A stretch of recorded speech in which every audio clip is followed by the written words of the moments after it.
नमस्कार विद्यार्थी मित्रांनो, स्वागत आहे आपलं सर्वांचं माझ्या यूट्यूब चॅनल सौरभ अकॅडमीमध्ये. नुकतीच छत्रपती संभाजीनगर महानगरपालिकेची ॲड पडलेली आहे आणि फॉर्म फिलिंग वगैरे चालू आहे. याच्याकरिता जे प्रिव्हियस इयर क्वेश्चन पेपर होते 2019चा औरंगाबाद महानगरपालिका तेव्हा नाव होतं 2019चा आणि 2024चा, तो मी ऑलरेडी व्हिडिओ लेक्चर स्वरूपामध्ये माझ्या यूट्यूब चॅनलवरती प्रस्तुत केलेला आहे.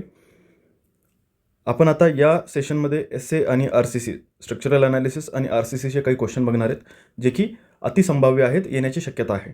आणि हे सर्व मी प्रिव्हियस इयर कुठले ना कुठले महाराष्ट्रातील जे एक्झाम आहेत त्यातलेच चॉईस केलेले क्वेश्चन्स आहेत. तर आपल्याला छत्रपती संभाजीनगर महानगरपालिकेसाठी जेईची संख्या वॅकन्सी आहे आपली 32 आणि सी एची वॅकन्सी आहे आपली 24. पेपर पॅटर्न तुम्हाला माहीतच असेल. मराठी, इंग्लिश, जनरल नॉलेज आणि जनरल इंटेलिजन्स किंवा रिझनिंग अँड अरिथमॅटिकसाठी हा जो नॉन टेक्निकलचा पार्ट आहे 15-15 क्वेश्चन ईच, म्हणजे 60 क्वेश्चन याचे असणार आहेत. त्यानंतर टेक्निकलचे 40 क्वेश्चन्स असणार आहेत. Each question 2 मार्क्ससाठी. अशा प्रकारचा हा पॅटर्न असेल. तर वेळ न वाया घालता सुरुवात करूयात क्वेश्चनसाठी.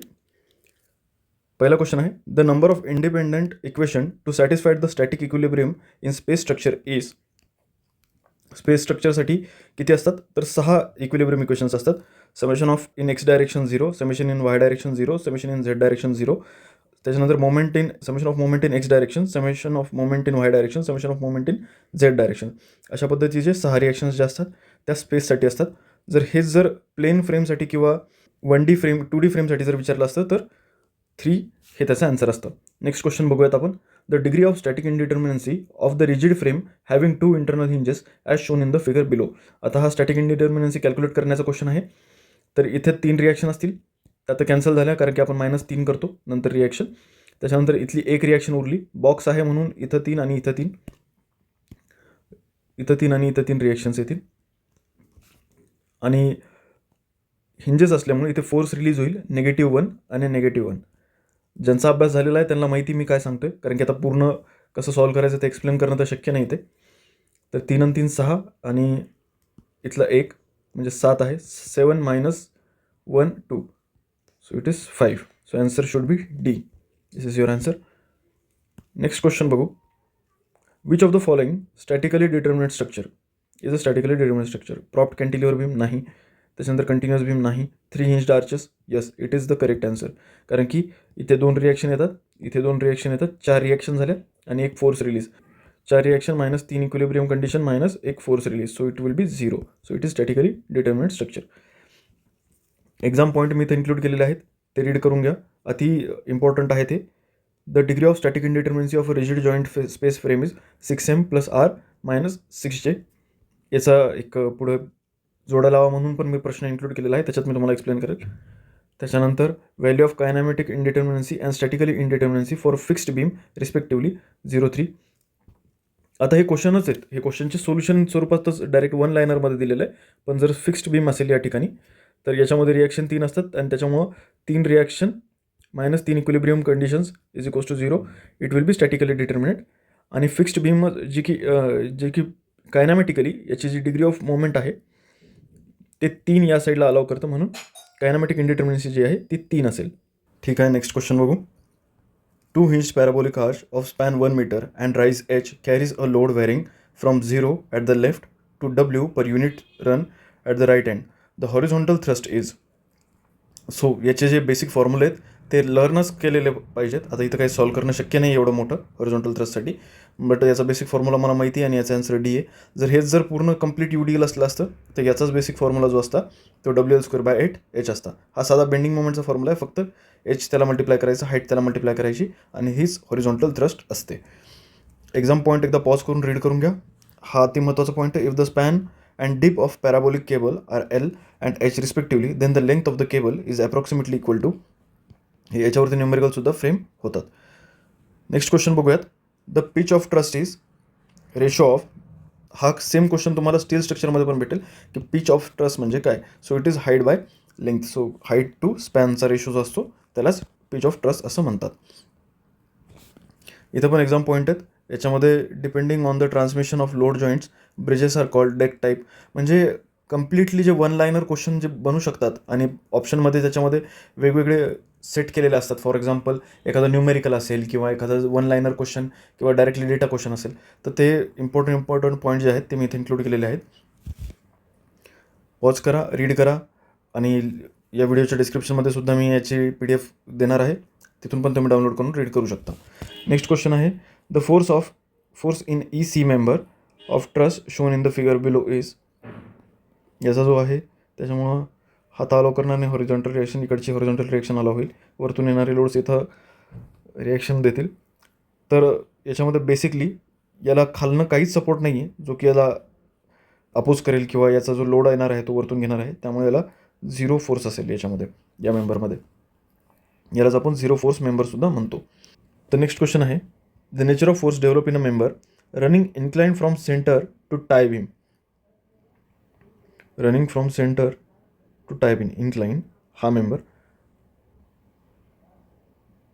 to principal rafter of a king post truss subjected to vertical downward loads at all nodes on principal rafter is.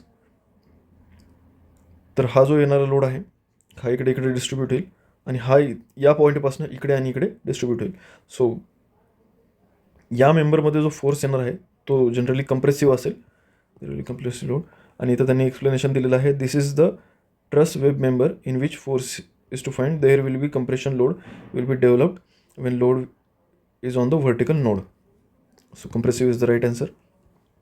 Next question आहे Mueller-Breslau principle is applicable for both determinate and indeterminate structure. इथं पण exam point include केलेले आहेत. The influence line for the horizontal thrust is in 2 hinged parabolic arches 3 degree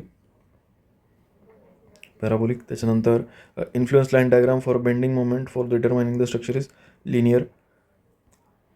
pause करा, read करा. In series of concentrated load traverse a simply supported beam for maximum bending moment at a given section to occur, the load system must be placed such that त्याचं average जे आहे ते त्या सेक्शनवरती placed पाहिजे. जर multiple loads असतील system तर त्यांचं जे ॲव्हरेज जे आहे ते जर लोड त्या सेक्शनवरती प्लेस केलेला असेल एक्झॅक्ट, त्या कंडिशनमध्ये आपल्याला जे आहे ते मॅक्सिमम व्हॅल्यू भेटणार आहे बेंडिंग मोमेंट्सची. So the B is the answer. Maharashtra assistant town planning 2018. Next question आहे the influence line diagram for shear force or bending moment at a section is. It is the value of a shear force bending moment at that section unit load placed over the section only. No. The value of the shear force or bending moment at that the section when the unit load is at the center of the span. No. The variation in the value of shear force or a bending moment at that section as the unit load transfers the span from left to right. It is the correct answer. Next question बघूयात. Influence line diagram are used to study the effect of moving loads on the structure, calculate the value of a stress function with the critical load position, find the position of live load for maximum value of a particular stress function. All of the above सगळे येणार. Maharashtra PWD 2019. What is the variation of influence line for stress function in statically determined structure? Statically determined जर असेल तर linear. Next question आहे if the value of a characteristic stress of material is 250 Newton per mm square, the value of permissible stress allowed in the member material is 150 Newton per mm square, then what shall be the factor of safety? आता हा RCCचा question आहे. Factor of सेफ्टीचा simple formula लक्षात ठेवायचा असेल तर असा असतो factor of safety is equals to ultimate strength upon serviceable किंवा अलावेबल. सो याच्यामध्ये काय येईल अल्टिमेट स्ट्रेस अपॉन वर्किंग किंवा परमिसिबल स्ट्रेस. सो व्हॅल्यूनुसार factor of safety is equals to 250 upon 150. So this is your answer.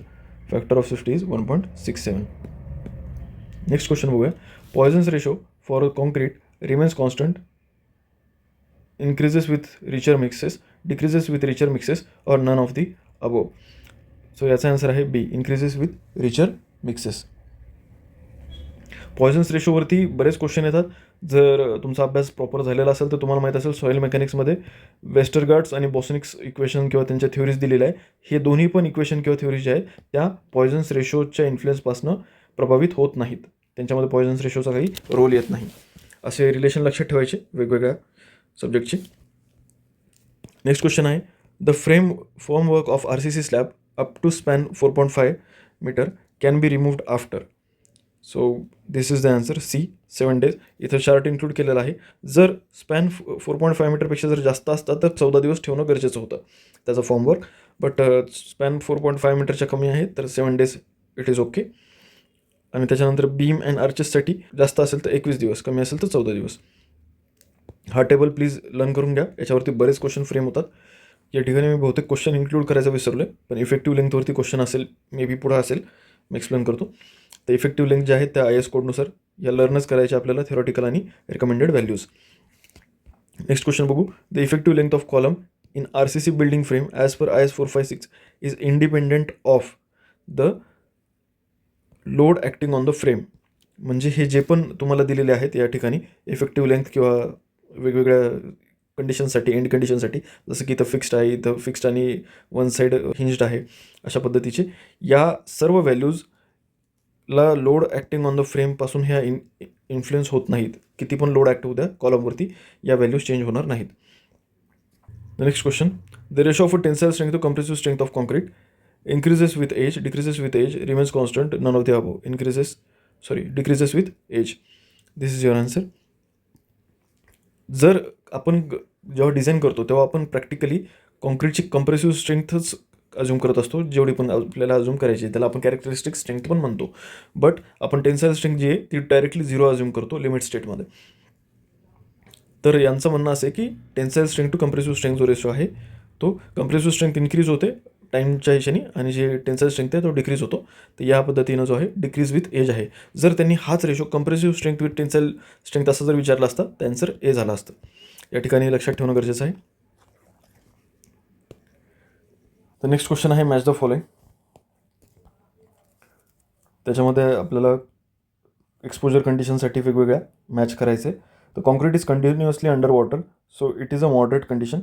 Concrete is completely immersed in sea water, it is a severe condition. त्याच्यानंतर concrete surface expose to sea water spray, it is and very severe condition.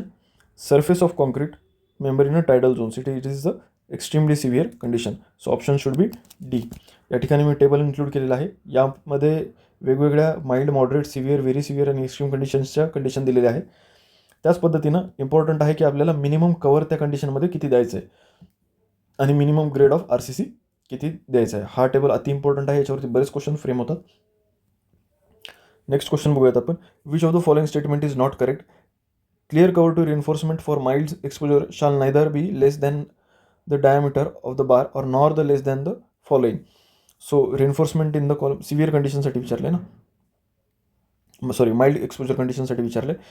For reinforcement in column 40 mm, for reinforcement in beam 50 mm. It is the correct. मी आता सांगितलं होतं तो table, त्यानुसार बीम्समध्ये mild कंडिशनसाठी जे आहे बीमसाठी 25 पाहिजे, पण इथं 50 दिलेलं आहे. So it is not correctly matched.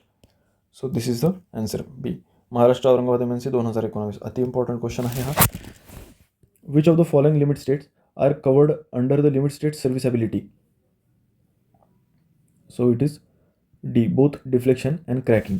सर्व्हिसॅबिलिटी criteria जे आहेत ते पाठ करून घ्यायचे. याच्यामध्ये deformation, cracking and deflection adversely affect the appearance or effective use of structure. Vibrations येतं. त्याच्यानंतर repair or crack due to fatigue. त्याच्यानंतर करोजन आणि fire.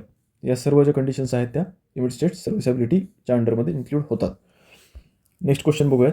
For M20 grade of concrete modular ratio would be. याला solve करावं लागेल. आपल्याकडे modular रेशोसाठीचा formula आहे 280/3 sigma CBC. तर आपल्याला पहिले सिग्मा CBC पहिले काढून घ्यावं लागेल. तर त्याचा फॉर्म्युला आहे FCK/3. 20 जे आहे FCK कॅरेक्टरिस्टिक स्ट्रेंथ M20 आहे म्हणल्यामुळे 20/3 इट इज 7. आणि हा जो आहे सिग्मा CBC इथं पुट करायचा 280/3 × 7 it is 40/3 it is 13.33. So answer will be A. अशा पद्धतीचं आपल्याला एक छोटा न्यूमेरिकल विचारला जाऊ शकतो. नेक्स्ट जे आहेत एक्झाम पॉईंट पॉज करा, रीड करा. त्याच्यामध्ये इम्पॉर्टंट आहे की आपल्याला जे ओव्हर इन्फोर्स, अंडर इन्फोर्सच्या ज्या कंडिशन आहेत किंवा बॅलन्स सेक्शनच्या कंडिशन आहेत त्या. नेक्स्ट क्वेश्चन बघूयात. A bar carrying a positive bending moment is bent up to resist the negative bending moment is shown in the following which of the following figures. तर जर beam आहे साधी, त्याच्यामध्ये जो बेंडिंग मोमेंट असतो तो अशा पद्धतीचा असतो. कॉर्नरला वरती जास्त आणि सेंटरला खाली जास्त. तर याला जी रिएन्फोर्समेंट काउंटर करायसाठी दिली जाते ती अशीच दिली जाते. So second is the answer. Exam point आहेत, रीड करून घ्या पॉज करून. Next, if the dimension and the grade of concrete of a beam are restricted then it can be designed as which of the following beams.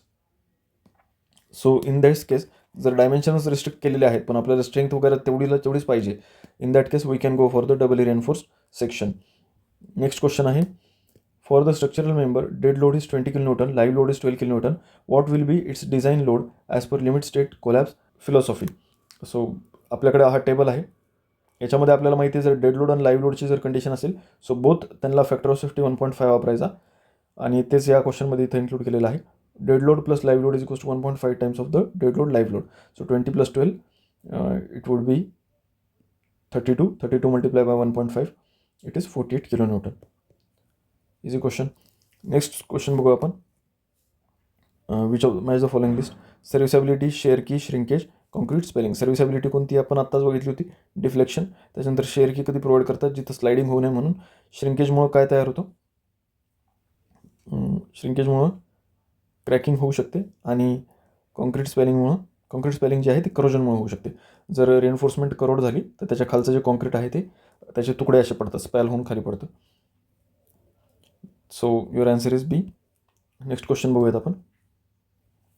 The minimum strength at a failure in the tensile reinforcement yield strength of 400 MPa for of RCC beam as per limit state method is. So it is C. त्याच्यासाठी हा formula लक्षात असणं गरजेचं आहे आपल्याला. Strain in स्टीलचा 0.022 plus 87.87 Fy/2 × 10⁵. याच्यामध्ये फक्त यील्ड स्ट्रेंथ पुट करायची होती आणि व्हॅल्यू तुम्हाला भेटली असती. थोडंफार प्रमाणात इथे कॅल्क्युलेशन करण्याची गरज पडेल, आपल्याकडे कॅल्सी अलाउड नसतो एक्झामला, but easy question. Next question बघूयात. Development length of bar can be calculated by using the following formula. कोणता फॉर्म्युला यूज करू शकतो आपण. सो माझ्या मते बी हा फॉर्म्युला आपण यूज करू शकतो. माझ्या मते नाही, म्हणजे आहेच तो फॉर्म्युला. याच्यामध्ये फक्त कंडिशन एक लक्षात ठेवण्यासारखी अशी आहे की HYSD जर बार असेल तर हा जो आहे याच्यामध्ये 60% इन्क्रीज होऊन जाते बॉन्ड लेंथमध्ये. सो इन दॅट केस जो फॉर्म्युला असेल तो असेल φ/s/4 × τBD multiply by 1.6. Next question बघूयात आपण. Maximum spacing for vertical shear stirrup as per IS 456-200 is where D is the effective depth of the beam. याच्यासाठी आहे बी मिनिमम ऑफ 0.75 D और 300 mm. हा त्याचा म्हणजे हा एस कोडनं दिलेला एक स्पेसिफिकेशनच आहे, लक्षात ठेवायचं. मला बरेच क्वेश्चन इन्क्लूड करायचे होते अजून स्टेअरकेसचे वगैरे RCCमध्ये आणि स्ट्रक्चरल ॲनालिसिसमध्ये ILTचे वगैरे, बट बल्की होऊन जाईल व्हिडिओ. त्या पद्धतीनं मी आधीच बरेचसे व्हिडिओ जे आहेत ते मी टाकलेले आहेत. जर एवढ्या क्वेश्चनमध्ये जरी बघितलं आपण एवढ्या व्हिडिओमध्ये तर प्रत्येक व्हिडिओचे जर आपण क्वेश्चन कॅल्क्युलेट केले तर जवळपास मी 300 to 500 क्वेश्चन आधीच एक्सप्लेन केलेले आहेत माझ्या चॅनलवरती. आणि पूर्ण चॅनल जे आहे ते क्वेश्चन वगैरेच एक्सप्लेन करतं. मी कोणती ॲड वगैरे अजून तरी नाही टाकलेली की ॲड एक्सप्लेन केली किंवा एखादं फॉर्म फिलिंगचा एखादा व्हिडिओ अपलोड केला. तर सध्या माझ्या चॅनलमध्ये ग्रोथ जी आहे ती प्रायमरी लेवलवरती आहे. तुम्हाला सपोर्ट करा, लाईक, शेअर, सबस्क्राईब करा आणि जे पण नवीन एक्झामिनेशन्स येतील त्यांचे जे प्रिव्हियस इयर क्वेश्चन पेपर आहेत ते मी आणण्याचा प्रयत्न करेल. Thank you so much.